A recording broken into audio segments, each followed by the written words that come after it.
Cold cuts used to be my absolute kryptonite. So when I went plant-based, I knew I had to figure out a way to still enjoy them. And to me, that means smoke flavor. 100%. And tofu, which I know I lost a lot of people already. She got me with this one. She's definitely gonna get you with this one. So if you're like me, you cannot get enough smoke flavor. So here's my theory on this one. Go with me. I'm with ya. Double smoked. Ooh. Okay? We're gonna add smoked flavor, but the beauty of this tofu is it comes already smoked. And with a different texture. Yes. More sturdier. Chewier too. Yeah. Very Which all chewy. doesn't sound like appetizing, but it is. It gives you that like chewy meatiness that you would expect from a cold cut. Okay, she's breaking out the meat slicer. This probably didn't think that its destiny was to be slicing tofu. And that's the only thing I use it for. That's why I bought this, is to be able to thinly slice tofu, because if you use regular tofu for this, it's hard to slice, it might fall apart. But the smoked one, since it is denser, look at how thin that is. That's the lowest setting on my meat slicer. And you gotta get your fingies out of the way. Watch the fingies when you're slicing anything. Use that guard. You just wanna pound it out. Oh, that's not the right. That ain't it. Slide it through. That's okay. Too many. Like any good meat slicer though, this thing is making them so thin, they're almost see-through. Yes. Exactly. So you want to just slice your entire block of tofu. This recipe uses 2, because if I'm going to go through the trouble to get out my meat slicer and dirty it up, I want to make a large quantity of these. I like the logic there. I'm always with you. If you're going to bring out like a huge thing like that, you got to make it worth it. And since this is like a bit of an in-depth recipe, you want to make as much as possible so you can enjoy it all week long. Can you freeze this? You can. Or are you just gonna be mowing it constantly morning, noon, and night until it's done? You can freeze it, but I like to just leave it in the fridge and have them on toast, you can use, so we're gonna turn this into a Reuben, but it's great just on like buttered toast too, using these cold cuts. As cold cuts, sometimes I roll pickles, put pickles in the middle of them, just as good. So you wanna create a brine for the tofu. So tofu is a lot like cheese or chicken, where it's like a very neutral slate. So the smoked one does have some flavor to it, but we want to add it into a marinade, and this is what's going to give us those like meaty, savory flavors. Cold cut vibes, more, if Yes. you will, like a mortadelle. I used to love a mortadelle, a capicolo. So this A gabagool. a prosciutto. So this is what's going to give you like a prosciutto color. This is beetroot powder. And it doesn't, if you're like, oh, this is gonna taste like beets or earthy or gnarly, it doesn't. It just gives it a nice color. You can't taste it at all. But color's important here. Yes, if you didn't have it, you could definitely omit it if you don't have it, but you eat with your eyes first. 100%. And you want these to look like cold cuts. For me personally, I love that they look like cold cuts too, just as much as they taste like them. If you're making a sando, if you're slicing into it and it doesn't look like a Reuben, it ain't gonna be a Reuben. Exactly, it has to have the look, the texture, the feel, the smell, all of it. Literally all of that is what makes this vibe an actual true Reuben vibe. So you're going in with some bay leaves. A lot of people like to talk some smack about bay leaves. Yeah. They are 100% necessary. They add a lot of flavor. People think they're like, well, what is that even doing? It's adding a little bit of flavor, and if you don't put it in, you'll definitely be able to tell. Sing it, sister. So I like to heat up the marinade. I've done this multiple ways where I've made it. So I've just made the marinade and dumped it on cold. I've noticed that tofu takes the marinade a lot better if it's warm.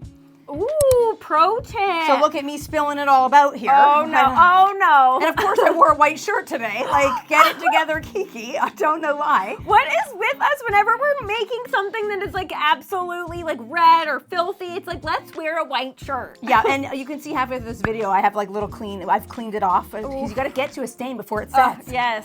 So very simple here. Then you just dump the marinade over top, and you want to use some tongs and make sure it's thoroughly incorporated. So you want to get that marinade in all the nooks and all the crannies. So that's why you sliced it, then marinated it. You're not gonna put the block in there, marinate it, and then slice it cold. No. And if some of the bits are falling apart, that is what you want. Because you know when you get cold cuts and someone sliced them so thin that there's all those like jumbled up gnarly bits? Shredded. That used to be my favorite. The shredded option. It's either sliced or shredded. Baby's going shredded. Yeah, so it's like a sliced shredded combo, which is like, in my opinion, that's like the unfound ripened fruit here. Yeah. That ain't right. But okay, so look at this. Are we not halfway to cold cuts, people? It's got a roast beef vibe. And if you could smell it, since we've used so many different savory ingredients, it smells very good. So I've cleaned myself off here. I've gotten to the stains. And now we're gonna build our Reuben sauce. So if you are like, okay, I could use a store-bought salad dressing, You absolutely can, but it's super simple to put together, and 9 times out of 10, you will have this stuff in your fridge already. Horseradish, mayo, onion. Oh, you could even just stop there and I'm there for it. Yeah, and it's so easy to make plant-based as well. So this is vegan mayo.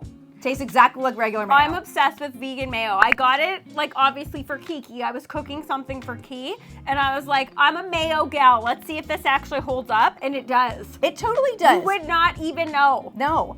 It's one of those things that if you were having like a backyard party in the summertime and serving like hamburgers and hot dogs and stuff, get that one so everybody can have it, and the people that can have regular mayo wouldn't even notice. Can we also hear it for the squeeze mayo? I love the squeeze. Once you go squeeze mayo, you ain't dipping a knife in there. Getting all the toast bits in it. It's like inevitable. As hard as you try to make that not happen, you always get a little bit of crumbles in there. Yeah, no. So now we're gonna add in some, you could use some ketchup for sure. Oh, no, to spicy. To give it that classic Reuben, like pinkish look to it, but I'm going in with some chili garlic sauce. Okay, I forgot that actually. So it's not a paprika that gives it that color. It's the ketchup. I forgot that about the Reuben sauce. Yeah, but I like to add chili garlic because I'm so preferring this. It's those levels of flavor. That's what plant-based cooking is all about. You cannot skimp on the flavor. You gotta add those constant levels until you get to the end and you're like, ooh. Oh, yeah. Ooh.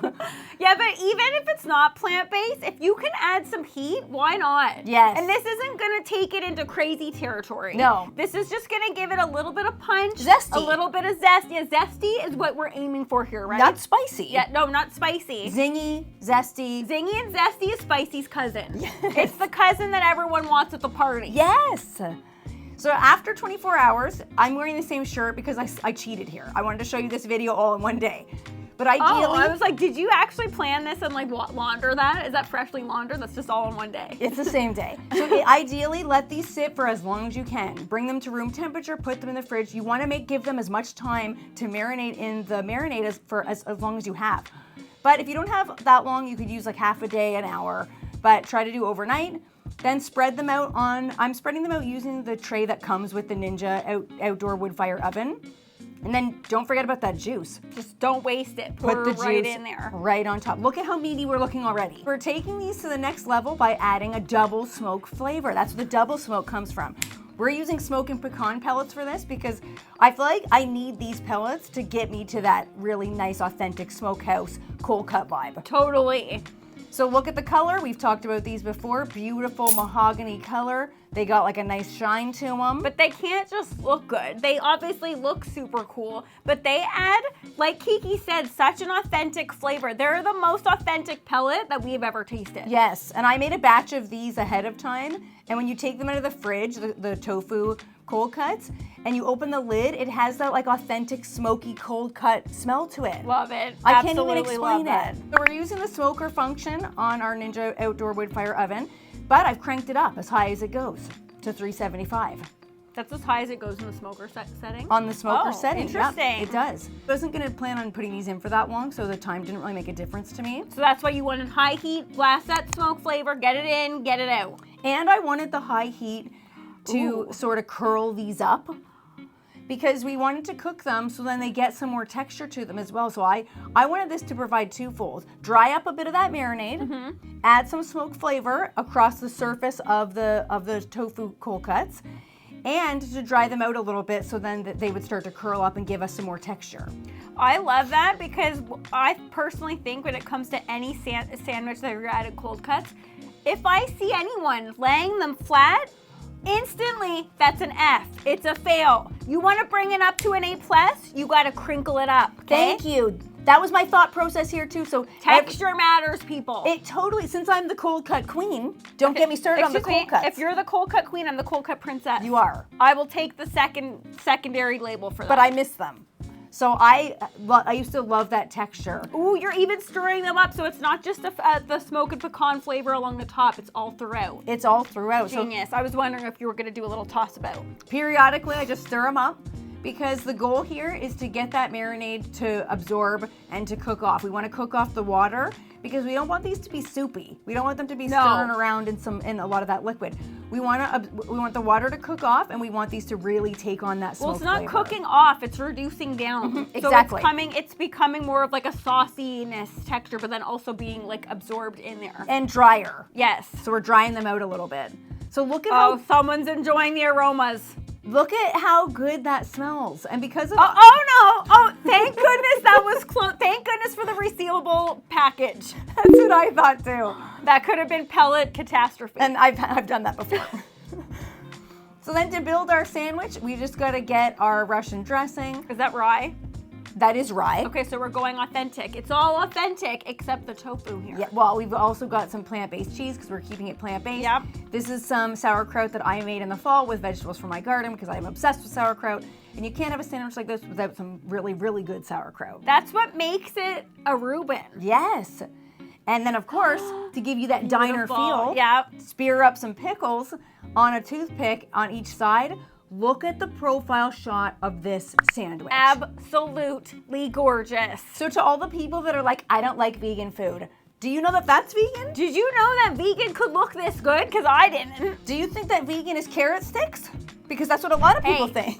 You throw a carrot on the side of this, it's fine still. Don't be hating on carrots. And it's a mouthful. All right, give me the flavors. I need to know the flavors, the textures. How is that crinkliness? Okay, so the texture was on point. Very authentic cold cut feel to it. It had like a smoky, bacony flavor. Oh, I'm drooling. Yes, very, very incredible smoky flavor. Not too smoky because you'd think maybe like the twice smoke might be too much. Definitely not too smoky. When it comes to a Reuben, in my opinion, you really cannot get smoky enough. The smoke and pecan pellets added such a beautiful color and flavor to the tofu cold cuts. As we're still new to the smoke and pecan pellets, they taste like pecan wood, which has always been one of our favorite woods to smoke with. Yes, delicious aroma and flavor. You get a nice zing from the sauerkraut. Zingy, zesty. Ooh. Zingy, That's zesty. all the good zeds you can get. Very salty and savory sandwich. Super satisfying. Great for anybody who thinks that vegan is just about salads. I feel like if you serve this to somebody who ain't vegan, they'd instantly be a vegan fan. Definitely. If you are gonna make this sandwich and you're gonna put a marinade together, don't do what Kiki does. Don't wear a white shirt because you're gonna be flicking and flacking all that red sauce all over the place. Okay, I do it too, and somehow I end up clean. You don't. No, you don't. Yes, I do. Don't look at me today. There's no stains to be had around here. You could hide it in that shirt.